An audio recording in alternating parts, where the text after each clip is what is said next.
perigo mais sutil da vida cristã é continuar servindo sem amor. Continuar defendendo a verdade, mas sem coração rendido. Continuar ativo no ministério, mas vazio de paixão por Cristo. Cristo começa sua mensagem dizendo: "Estas coisas diz aquele que conserva na mão direita as 7 estrelas e que anda no meio dos 7 candeeiros de ouro. Eu conheço as tuas obras, tanto o teu labor como a tua perseverança, e que não pode suportar homens maus, que puseste à prova os que a si mesmos se declaram apóstolos e não são, e os achaste mentirosos. E tens perseverança, e suportaste provas por causa do meu nome, e não te deixaste esmorecer." Apocalipse 2, versículos 1 ao 3.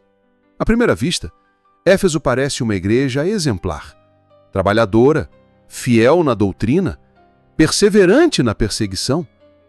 Mas o Cristo de olhos de fogo não olha só o exterior. Ele atravessa a fachada e revela o problema central. E então ele declara: "Tenho, porém, contra ti que abandonaste o teu primeiro amor." Apocalipse 2, 4. Quantos hoje são como Éfeso? Defendem a sã doutrina, combatem falsos mestres, não se deixam seduzir por heresias, mas perderam o fogo da devoção. O culto se tornou rotina, a oração, obrigação, o serviço, mero ativismo. A chama do primeiro amor apagou e o que sobra é ortodoxia morta. E Cristo não aceita isso.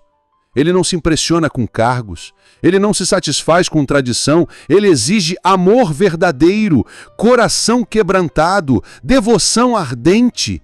Lembra-te, pois, de onde caíste. Arrepende-te e volta à prática das primeiras obras. Apocalipse 2:5. Meu irmão, minha irmã, ouça bem. A ordem de Cristo é lembrar, arrepender e voltar. Não é apenas reformar a liturgia, não é só manter a ortodoxia, é recuperar o coração apaixonado, que chora diante da cruz. Sem esse amor, tudo mais é vaidade. E Cristo adverte com severidade: "Se não, venho a ti e moverei do seu lugar o teu candeeiro, caso não te arrependas." Apocalipse 2:5. Isso significa que uma igreja pode ter multidão, pode ter recursos, pode ter fama, mas perder a presença de Cristo. E quando isso acontece, o candeeiro se apaga, e o céu já não reconhece aquela igreja como sua. Essa é a tragédia de muitas comunidades modernas, lotadas de gente, mas vazias da presença. Cheias de programas, mas mortas diante de Deus. Respeitadas pelos homens, mas rejeitadas pelo Cristo que anda no meio dos candeeiros. E a única saída é arrependimento. Cristo chama Éfeso e nos chama hoje a voltar ao primeiro amor, a buscar de novo a face de Deus, a trocar atividade sem vida por devoção sincera, a renunciar à performance para recuperar lágrimas de quebrantamento. Porque, no fim, a prova da verdadeira fé não é apenas ortodoxia, mas amor. Não é apenas perseverança externa, mas paixão por Cristo. Não é apenas denunciar falsos, mas viver de joelhos diante da presença. E se isso falta em nós, precisamos lembrar, arrepender e voltar, antes que o candeeiro seja movido. Depois de confrontar Éfeso por ter perdido o primeiro amor, Cristo fala à igreja de Esmirna, uma comunidade pequena, perseguida, pobre aos olhos do mundo, mas rica aos olhos de Deus. Ele começa dizendo: "Estas coisas diz o primeiro e o último, que esteve morto e tornou a viver. Conheço a tua tribulação, a tua pobreza, mas tu és rico, e a blasfêmia dos que a si mesmos se declaram judeus e não são, sendo antes sinagoga de Satanás." Cristo se apresenta como o ressurreto, porque fala a uma igreja que está sendo esmagada pela perseguição. E sua primeira palavra é: "Eu conheço." Que consolo e que juízo cabem nessas palavras. Deus conhece a tribulação. Nada escapa aos olhos de fogo. A perseguição não é esquecida. As lágrimas não são ignoradas. O sofrimento não é em vão. Ele conhece. Mas note, aos olhos do mundo, Esmirna era pobre, marginalizada, sem influência, sem riqueza. Mas Cristo declara: tu és rico. Isso significa que a verdadeira riqueza não é medida em ouro, em templos luxuosos, em status social.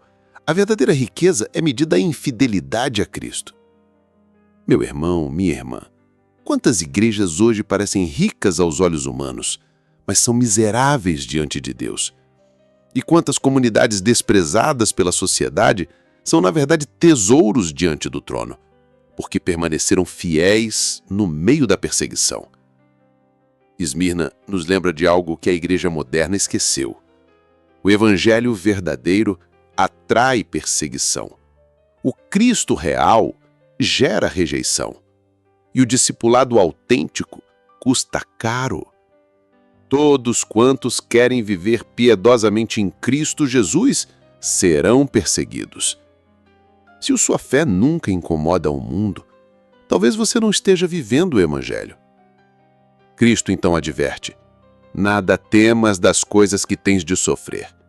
Eis que o diabo está para lançar em prisão alguns dentre vós, para ser dispostos à prova, e tereis tribulação de 10 dias. Sê fiel até a morte, e dar-te-ei a coroa da vida. Aqui está a essência da mensagem. Não é evitar o sofrimento, é ser fiel até a morte. Esmirna nos confronta. Estamos preparados para perder tudo por Cristo? Estamos prontos para enfrentar a prisão, a rejeição, a perseguição, se necessário? Ou vivemos um cristianismo confortável, que só permanece enquanto há bênçãos visíveis? Cristo não promete tirar a tribulação, mas promete a coroa da vida para os fiéis. E ele conclui dizendo: o vencedor de nenhum modo sofrerá o dano da segunda morte. Aqui está a vitória que importa. Não é escapar da primeira morte, mas vencer a segunda. Não evitar o sofrimento terreno, mas herdar a vida eterna. Esmirna nos lembra que o evangelho não é barganha, não é vida fácil, não é a prosperidade terrena, é cruz, é perseverança, é fidelidade até o fim. E a pergunta que fica é: sua fé sobreviveria ao fogo da perseguição? Ou você desmoronaria diante da pressão?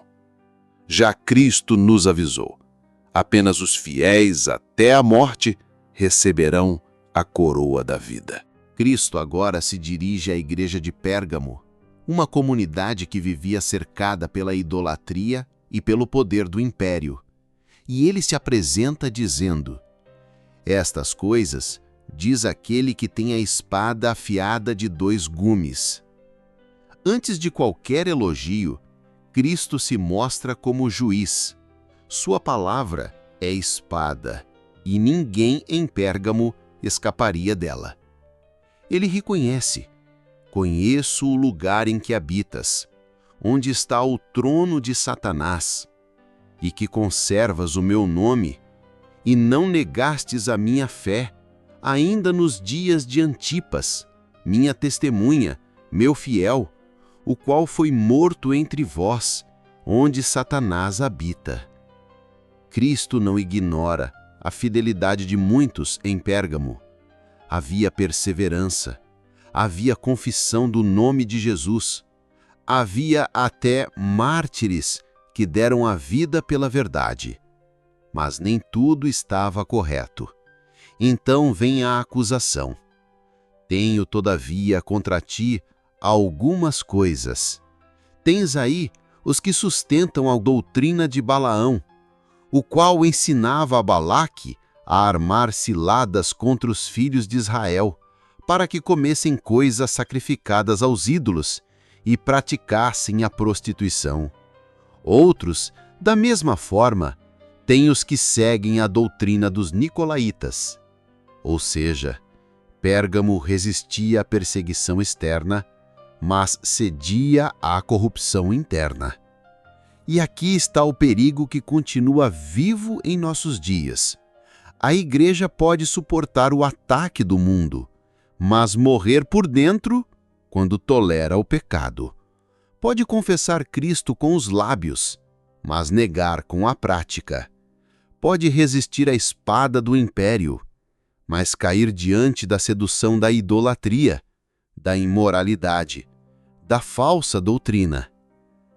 Meu irmão, minha irmã, essa é a marca de muitos hoje. Firmeza no discurso, mas concessões na vida. Defendem a fé em público, mas em secreto se alimentam da idolatria moderna, do prazer, da cobiça, da imoralidade. Cristo chama isso de traição. E a ordem dele é clara. Portanto, arrepende-te. E se não, venho a ti sem demora, e contra eles pelejarei com a espada da minha boca. A mesma palavra que salva, julga. A mesma voz que consola, declara guerra contra os falsos, e Cristo conclui com promessa: ao vencedor darei do maná escondido, bem como lhe darei uma pedrinha branca, e sobre essa pedrinha um novo nome escrito, o qual ninguém conhece, exceto aquele que o recebe. Ou seja, os que resistirem à sedução da idolatria receberão alimento celestial, uma identidade eterna, uma aprovação que não vem dos homens, mas do próprio Deus. A igreja de Pérgamo nos mostra: não basta confessar Cristo com coragem pública, é preciso rejeitar todo flerte com a idolatria oculta. Não basta resistir ao mundo lá fora, é preciso não se corromper por dentro, porque no fim, a espada da boca de Cristo cortará toda duplicidade, e só os que vencerem a sedução da idolatria herdarão a aprovação do céu. Cristo agora fala à igreja de Tiatira, e sua apresentação já anuncia o tom da mensagem. Estas coisas diz o Filho de Deus, que tem os olhos como chama de fogo e os pés semelhantes ao bronze polido. Olhos que sondam, pés que julgam. Não é um Cristo condescendente, é o Filho de Deus pronto para purificar sua igreja. Ele começa elogiando: conheço as tuas obras, o teu amor, a tua fé, o teu serviço, a tua perseverança e as tuas últimas obras, mais numerosas do que as primeiras. Tiatira não era uma igreja estagnada. Havia amor, fé, crescimento, perseverança. Era uma igreja ativa, vibrante, cheia de obras. Mas Cristo vê além das aparências. E então vem a acusação: tenho, porém, contra ti o tolerares que essa mulher, Jezabel, que a si mesma se declara profetiza, não somente ensine, mas ainda seduza os meus servos a praticarem a prostituição e a comerem coisas sacrificadas aos ídolos. Aqui está o pecado de Tiatira: tolerância ao engano em nome do amor. Meu irmão, minha irmã, essa é a tragédia de muitas igrejas hoje. Confundem amor com conivência, confundem misericórdia com aprovação do pecado, confundem graça com permissividade. E enquanto isso, Jezabel continua ensinando, seduzindo, corrompendo os servos do Senhor. Cristo é claro. Ele deu tempo para que Jezabel se arrependesse, mas ela não quis. Eis que a prostro de cama, sobre os que adulteram com ela, vem grande tribulação, caso não se arrependam das obras que ela incita. Matarei os seus filhos, e todas as igrejas conhecerão que eu sou aquele que sonda mentes e corações, e vos darei a cada um segundo as vossas obras. A santidade de Cristo não negocia com Jezabel. E aqui está o confronto. Quantos púlpitos modernos foram seduzidos por uma falsa profecia? Quantas comunidades abriram espaço para Jezabel em nome da relevância? Quantos crentes se alimentam de mensagens doces, mas cheias de veneno espiritual? Cristo não ignora. Ele sonda mentes e corações, e seu juízo é severo. Mas no meio da advertência, há consolo para os fiéis. Digo, todavia, a vós outros, os demais de Tiatira, a tantos quantos não têm essa doutrina e que não conheceram, como eles dizem, as coisas profundas de Satanás. Outra carga não porei sobre vós, tão somente conservai o que tendes até que eu venha. Ou seja, os que permanecerem firmes, sem ceder à sedução de Jezabel, receberão recompensa. E Cristo promete: ao vencedor que guardar até o fim as minhas obras, eu lhe darei autoridade sobre as nações. Com vara de ferro as regerá, e as reduzirá a pedaços como se fossem objetos de barro. Assim como também eu o recebi de meu Pai, dar-lhe-ei ainda a estrela da manhã. O juízo é certo, mas a recompensa também é gloriosa. Tiatira nos alerta: amor sem verdade é engano, serviço sem santidade é vazio, fé sem renúncia é ilusão. Cristo chama sua igreja a rejeitar Jezabel, a não tolerar o pecado, a amar com pureza, a servir com santidade, a perseverar na verdade até o fim. Porque no fim, não é a igreja mais ativa que será aprovada, mas a mais fiel. Não é a mais tolerante que herdará a vida, mas a mais santa. E o Cristo de olhos de fogo há de sondar cada coração. Cristo agora fala à igreja de Sardes, e suas palavras são um golpe direto na falsa segurança religiosa. Estas coisas diz aquele que tem os 7 Espíritos de Deus e as 7 estrelas. Conheço as tuas obras, que tens nome de que vives e estás morto. Apocalipse 3:1. Aqui está a denúncia mais devastadora do Apocalipse. Uma igreja famosa, reconhecida, respeitada pela cidade, mas morta diante de Deus. Aos olhos humanos, Sardes era viva, lotada, influente, respeitada pela cidade, tinha nome, tinha reputação, mas Cristo diz: estás morto. Que adianta ser aplaudido pelos homens se o céu já declarou falência espiritual? Meu irmão, minha irmã, essa é a tragédia de muitas igrejas modernas. Estruturas impecáveis, programações constantes, cultos animados, mas nenhuma vida do Espírito, cheias de movimento, vazias de Deus, com fama de vivas, mas mortas. Cristo então ordena: sê vigilante e consolida o resto que estava para morrer, porque não tenho achado íntegras as tuas obras na presença do meu Deus. Lembra-te, pois, do que tens recebido e ouvido. Guarda-o e arrepende-te. Apocalipse 3, 2 e 3. O diagnóstico é duro, mas ainda há esperança. Vigilância, memória, arrependimento. Note que Cristo não diz para criar novos programas, não manda reorganizar ministérios, não pede estratégias humanas. Ele chama a igreja de volta ao essencial. Lembrar da palavra recebida, guardar a verdade, arrepender-se. Tudo que não nascer do Espírito é morto, e só o arrependimento pode restaurar a vida. E ele adverte: se não vigiares, virei como ladrão, e não conhecerás de modo algum em que hora virei contra ti. Ou seja, se não houver arrependimento, o juízo virá de surpresa, e Sardes será pega despreparada. Mas Cristo também reserva promessas para os fiéis.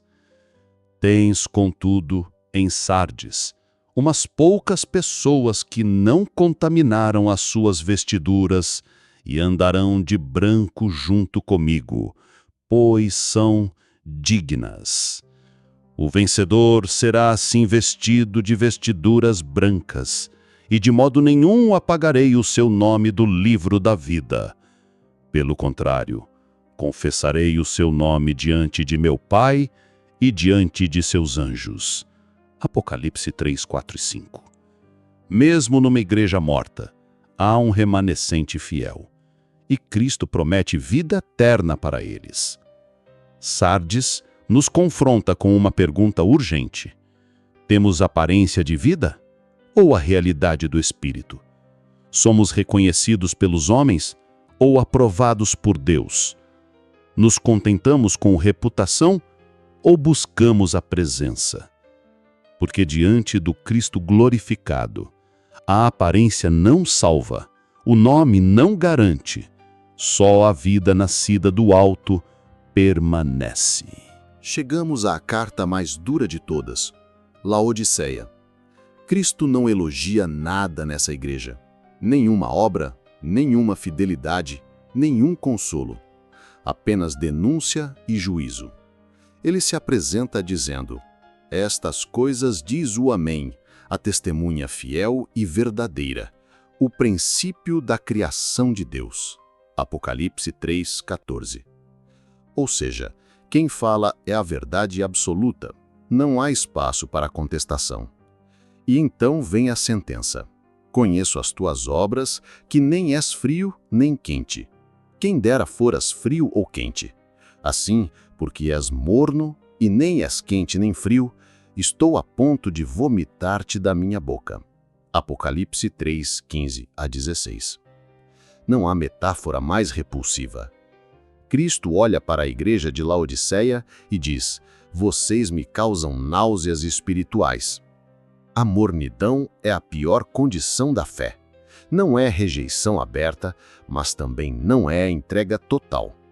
Não é frio declarado, mas não é fogo ardente.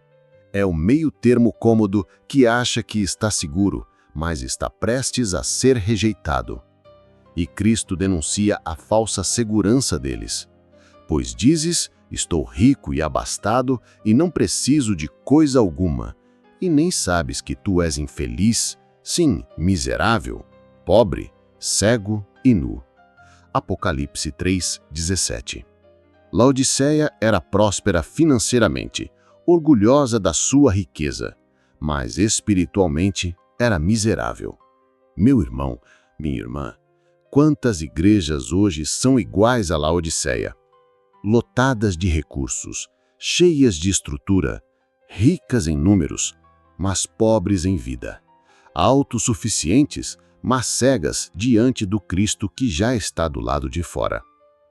E Cristo não suaviza, ele expõe, ele rasga, ele confronta, mas também aconselha. Aconselho-te que de mim compres ouro refinado pelo fogo, para te enriqueceres, vestiduras brancas para te vestires, a fim de que não seja manifesta a vergonha da tua nudez, e colírio, para ungires os olhos, a fim de que vejas. Ou seja, a cura para a mornidão é voltar a Cristo. Riqueza verdadeira é Ele. Vestiduras brancas são a santidade dele. Colírio espiritual é a visão que só Ele pode dar. E Ele explica a sua disciplina. Eu repreendo e disciplino a quantos amo. Sê, pois, zeloso e arrepende-te.